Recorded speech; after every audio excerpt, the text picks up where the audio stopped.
जब इस कौम को जलाल आता है तो बड़ी बड़ी हुकूमतों के तख्ते पलट जाते हैं। इसी को इकबाल ने कहा था, निकल करके सहरा से जिसने उलट दिया था तख्ते रोमा को, सुना है कुदसियों से मैंने कि वो शेर फिर होशियार होगा। सुना है कुदसियों से मैंने कि वो शेर फिर होशियार होगा। ऐ सुन्नियों, घबराने की जरूरत नहीं, मायूस होने। आपका एक सवाल है, जैसे हमसे भी कहते चलो, बहुत बोलते थे, गिरफ्तार होकर के गए, जेलों के पीछे पड़े रहे, कोई पुरसाने हाल नहीं, धक्के खाते रहे, कैसी कैसी जगहों पर बैठते रहे। क्या ये इज्जत की बात है?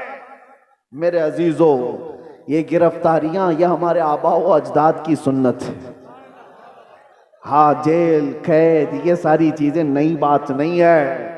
तारीख उठा करके देख लो तो बड़े बड़े बुजुर्गान दीन इस मंजिल से गुजरते चले गए, और सब ये तो छोटी मंजिल है, इससे बड़ी मंजिल फांसी की आती है। वहां तक भी उलमाए रब्बानीन पहुंचे हैं, और कभी उन्होंने ये नहीं कहा हमारे इस रास्ते पर चलने की वजह से हमें सजा मिल रही है, बल्कि फांसी के फंदे को चूम करके भी वो कहते थे, हक तो ये है कि हक अदा ना हुआ, हक तो ये है कि हक अदा ना हुआ। हमारे असलाफ़े किराम में आपको पता है, इमाम अहमद बिन हम्बल को 300 कोड़े मारे गए थे हक बात के लिए। और आपको पता है हजरत इमाम मूसा काजिम, इमाम जाफर सादिक के बेटे हैं, अहले बैत के बड़े इमाम हैं। 7 साल तक एक खलीफा ने आपको ऐसी जेल में रखा कि आपने सूरज नहीं देखा था। 7 साल, फिर जहर दे करके कैद खाने में ही मार दिया गया। इमाम मोहम्मद बिन हसन अस्करी 20 साल तक जेल की जिंदगी गुजारे। हजरत अहमद फारूकी सरहिंदी मुजद्दिद अल्फसानी 8 साल तक ग्वालियर की जेल में बंद रहे।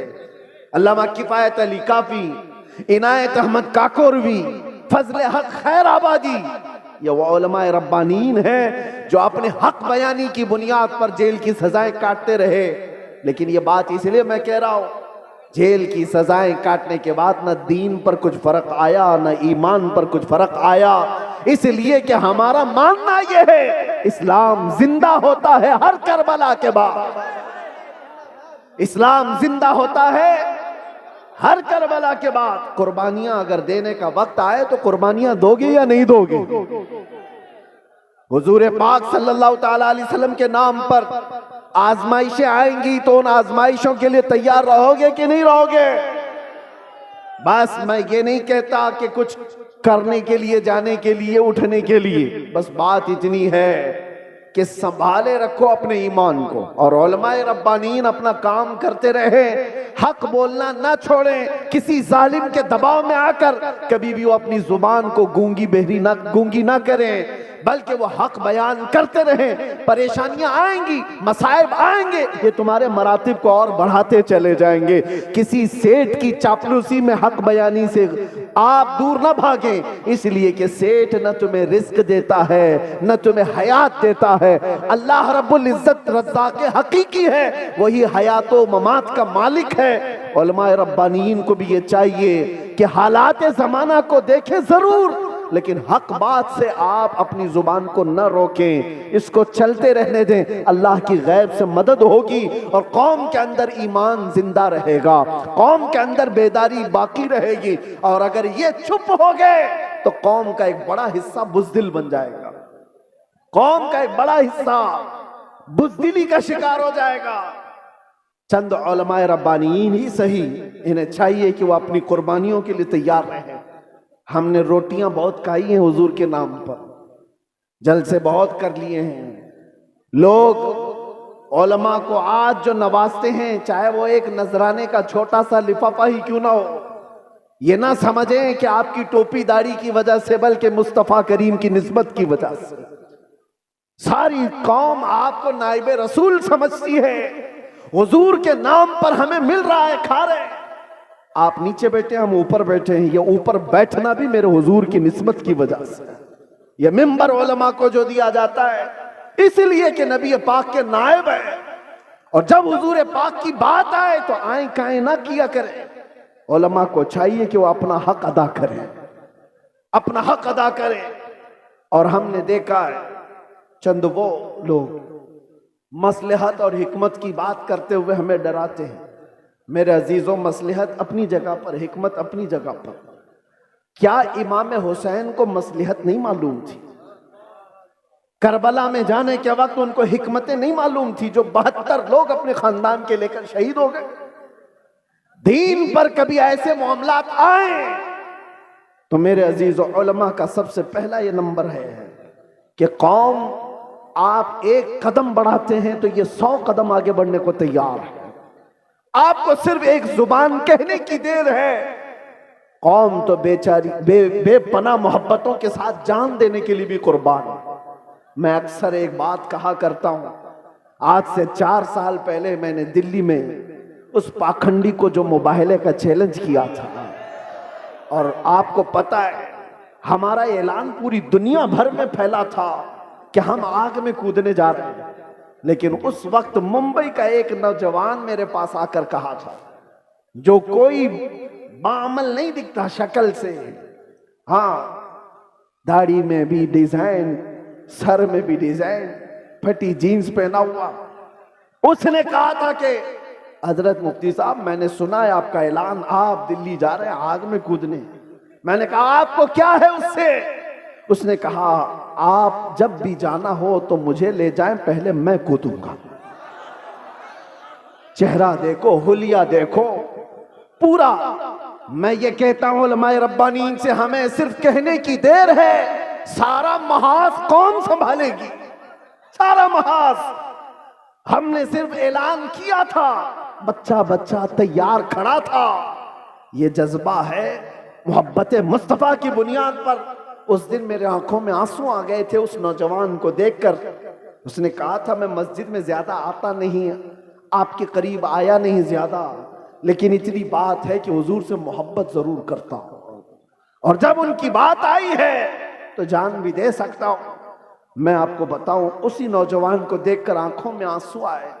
बारगाह मुस्तफा में मैंने अर्ज किया था, या रसूल अल्लाह, आपकी ये उम्मत गुनहगार हो गई, गद्दार नहीं है, गद्दार नहीं है, गद्दारी नहीं करती। तो मेरे अजीजों, इसी चीज को मैं कहता हूं, थोड़ी सी लौ देने की जरूरत है। उलमाए रब्बानीन हक बयान करें, कौम को सही सलीके से चलने का उनको निशाना दिया करें, फिर देखें इनकलाब आएगा, जरूर आएगा। हमें आज ये पता ही नहीं है किसके साथ जाना है, किसके साथ बैठना है, किसके साथ उठना है। जो देखा उसकी तरफ चल पड़े, ऐसा नहीं होता। उम्मत मुस्तफा, तुम खैर उम्मत हो, हर कोई तुम्हारा आइडियल नहीं बन सकता, हर कोई तुम्हारा रोल मॉडल नहीं बन सकता। तुम्हारा रोल मॉडल खालिद बिन वलीद हो सकता है, तुम्हारा आइडियल सलाहुद्दीन अय्यूबी हो सकता है। अरे गैरे नत्थू खेरे को देखोगे तो बुज़दिली तो आएगी। फिल्मों में नाचने वाले तुम्हारे आइडियल बनेंगे, तुम उनके फैन हो, उनकी तरह कपड़े पहनने की कोशिश करोगे, उनकी तरह लाइफस्टाइल बनाने की कोशिश करोगे। याद रखो, वो जहन्नम में जाएंगे तो साथ तुम्हें भी लेकर जाएंगे। हाँ, लाइफस्टाइल बनाना है तो मेरे मुस्तफा के गुलामों की लाइफस्टाइल बनाओ। वो सहाबा रिदवानुल्लाहि ताला अलैहिम अजमाइन जो दुनिया के सबसे अच्छे इंसान थे इस रूए जमीन पर, वो हमारे रोल मॉडल है, वो हमारे लिए आइडियल है। कौम को ये मैं कहता हूं, सहाबा को पढ़ो, उनकी सीरत पढ़ो।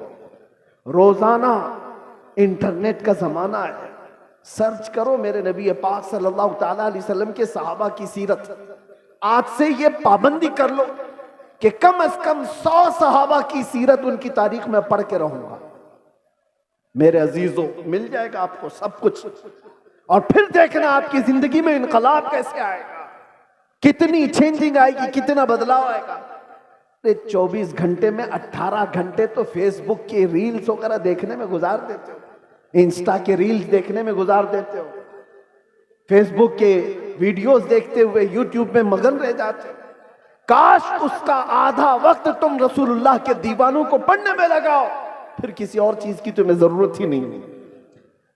मेरे अजीजों, इतने बड़े जलसों की भी तुम्हें हाजत नहीं पेश आएगी।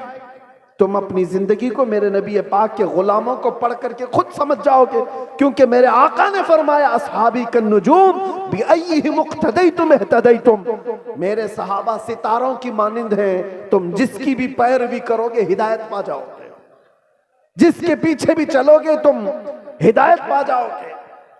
आज के हालात की बुनियाद पर बुज़दिली जो आ रही है उसको खत्म करने की मैं बात कर रहा हूं, दोनों तरफ, यहां से भी और वहां से भी, दोनों जगह से। और उन सेठों से भी मैं कहता हूं जिनको अल्लाह ने थोड़ा माल दिया है, तुम अपने माल का गलत इस्तेमाल ना करो। और किसी के पास माल आ गया है तो सबसे पहला वो क्या काम करता है, उलमा पे हुकूमत जमाने की कोशिश करता है। वो चाहता है कि सारे मौलाना मेरे इशारे पर चले। ये सारे सेठों का मिजाज बनता चला गया।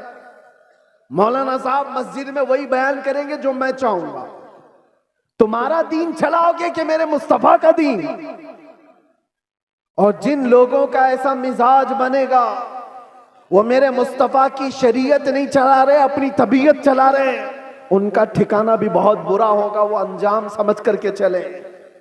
माल आने के बाद, पैसा आने के बाद उलमा की जुबानों को रोक लगाने के लिए अपने माल का, अपने पावर का इस्तेमाल ना करें। हाँ, उनसे रिक्वेस्ट करें, इल्तिजाएं करें कि आप इस मौजू पर कहें, इस मौजू पर, लेकिन बंदिशों के साथ।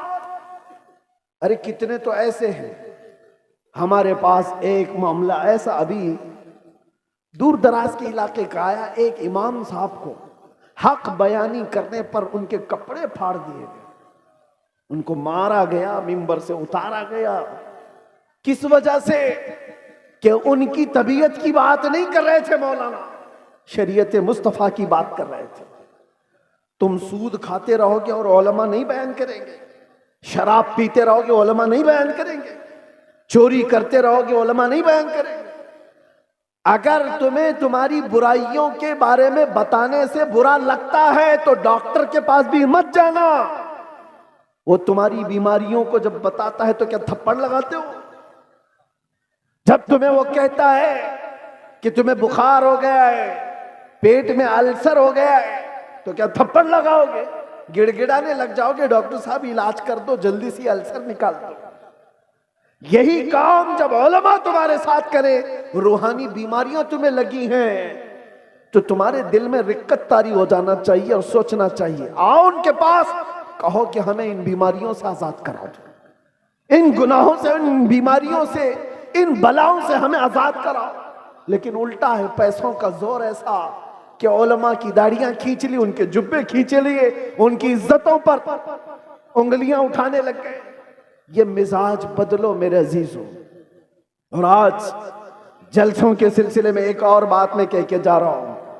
इंतजामिया जितने जलसे करते हैं, बाहर से आने वाले शायर, बाहर से आने वाले मुकर्रिर, ये सारे अपनी जगह पर।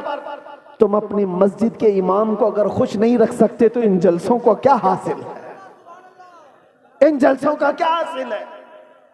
लाखों रुपए जमा करते हो और ये सब पे खर्चा करते हो। मस्जिद का इमाम 5,000 के लिए तरस जाता है।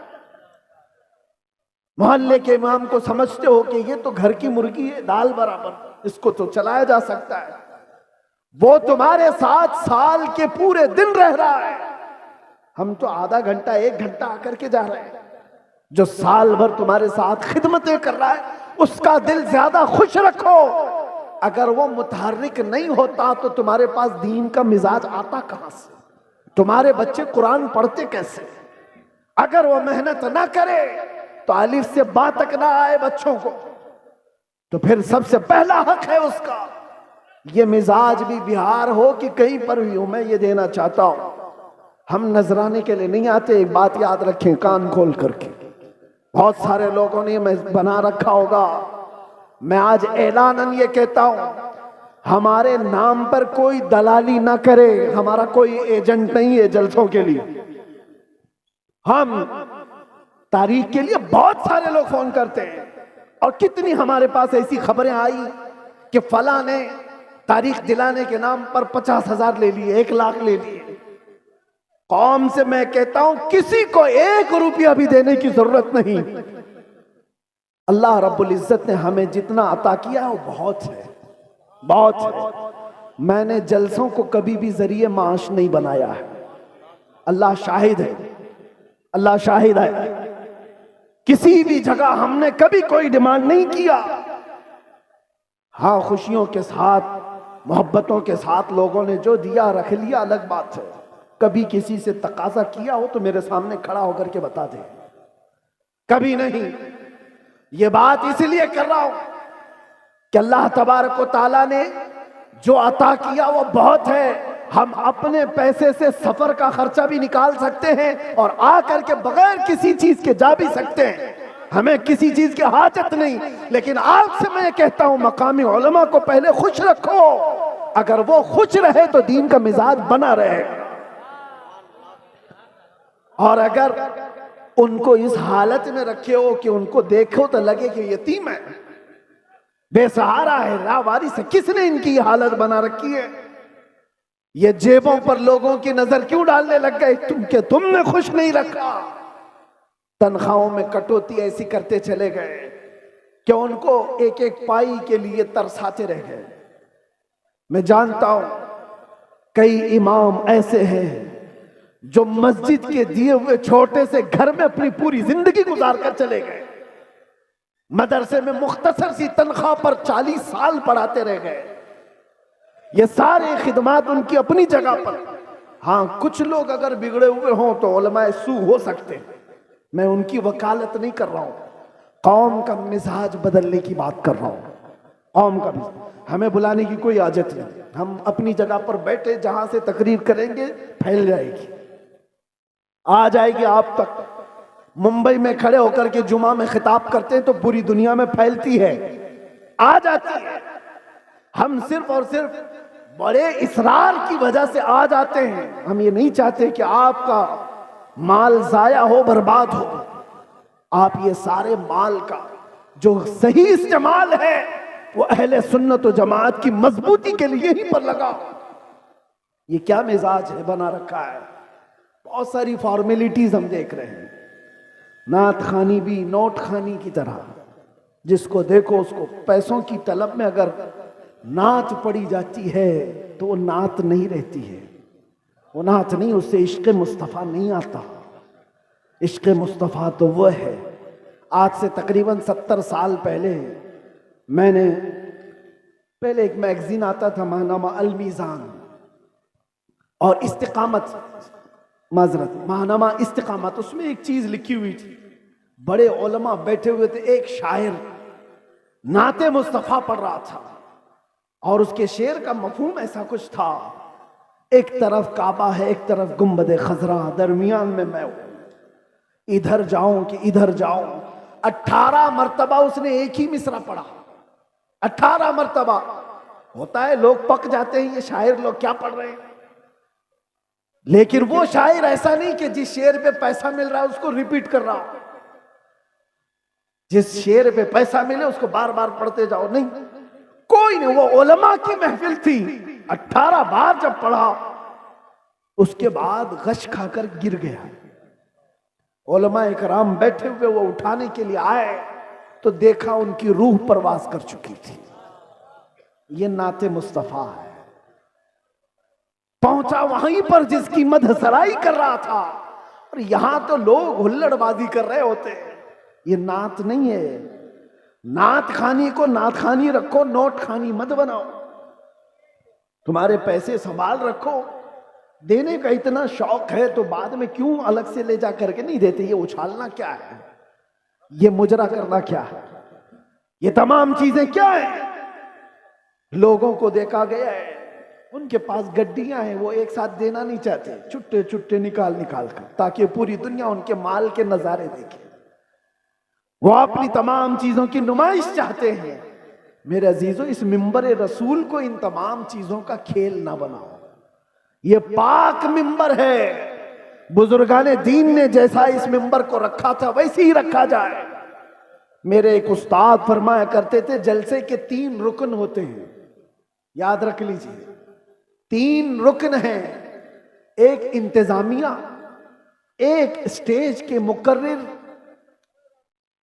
ये दो गए, तीसरे ऑडियंस सुनने वाले लोग, तीनों के अंदर अगर इखलास हो तो उस जलसे की धमक पूरी दुनिया में पड़ जाए।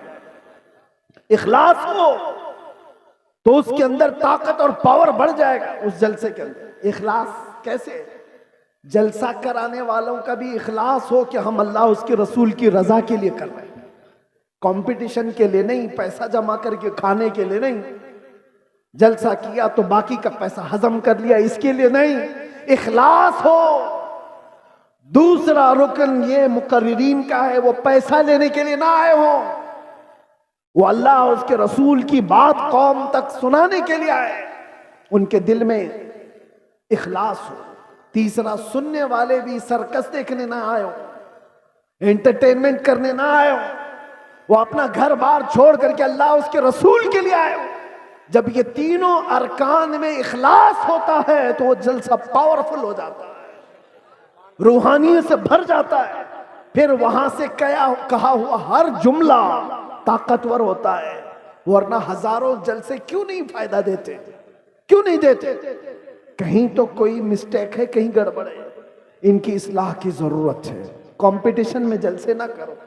तारीख लेने वाले लोगों की कतार है, यहां भी बहुत लोग आए होंगे, पहले मिले भी और अब मिलने वाले भी होंगे, उनसे भी मैं कहता हूं, एक इलाके में अगर कहीं हो गया तो सारे साथ मिलकर क्यों नहीं साथ देते? नहीं हजरत, हमारा गांव अलग है, हमारा गांव अलग, उसी गांव में तारीख दो। नहीं हजरत, हमारी कमेटी अलग है, कमेटी भी अलग करना चाहती, गांव भी अलग करना चाहता है। किस लिए? मेरे अजीजों, इखलास पैदा करो। ये दीनी काम दिखावे के लिए नहीं होते, ये दीनी काम इखलास के लिए, अल्लाह के रसूल की इस शरीयत ताहिरा की हिफाजत के लिए। बहरहाल मैंने जो कुछ भी कहा आप लोगों के मिजाज से हट करके कहा, हो सकता है कड़वी लग जाए बात, लेकिन बीमारियों की दवा कड़वी होती है, बुखार की गोली कड़वी होती है, निगल जाओ तो फायदा है, उगल जाओ तो बुखार बढ़ता जाएगा। इसलिए उलमाए रब्बानीन, जलसे के मुंतजिमीन और अवामुन्नास सब के लिए मैंने ये बात कही है। अल्लाह ताला सबसे पहले इन सब बातों पर मुझे अमल की तौफीक अता फरमाए और सारी कौम को अमल की तौफीक अता फरमाए। मेरे अजीजों, आखिर में आओ मैं अपनी गुफ्तगू समेटते हुए ये बात कहूँगा, अब इस दुनिया में हमारी बची हुई जिंदगी में कुछ भी नहीं रहने वाला, सब चीजें छिन जाएंगी, एक चीज बाकी रहेगी, वो कब्र तक भी रहेगी और हश्र में भी रहेगी। वो चीज है जिसको मैंने कहा, जान है इश्क मुस्तफा, रोज फजू करे खुदा, जिसको हो दर्द का मजा, नाजे दवा उठाए क्यों। नौजवानों, इस बात पर अपनी जिंदगी गुजारो, तुम्हारी अपने शौक नहीं चलेंगे, तुम्हारी अपनी ख्वाहिशात नहीं चलेंगी, तुम अपनी मर्जी से यहां पर नहीं जियोगे, इसलिए कि जिंदगी तुम्हारी अपनी नहीं है। जिंदगी ये नहीं किसी की किसी के लिए, जिंदगी है नबी की नबी के लिए। ना समझ मरते हैं जिंदगी के लिए, जीना मरना है सब कुछ नबी के लिए। लब्बैक या रसूल अल्लाह, लब्बैक या रसूल अल्लाह, लब्बैक या रसूल अल्लाह। व आखिरु दावाना अनिल हम्दुलिल्लाह।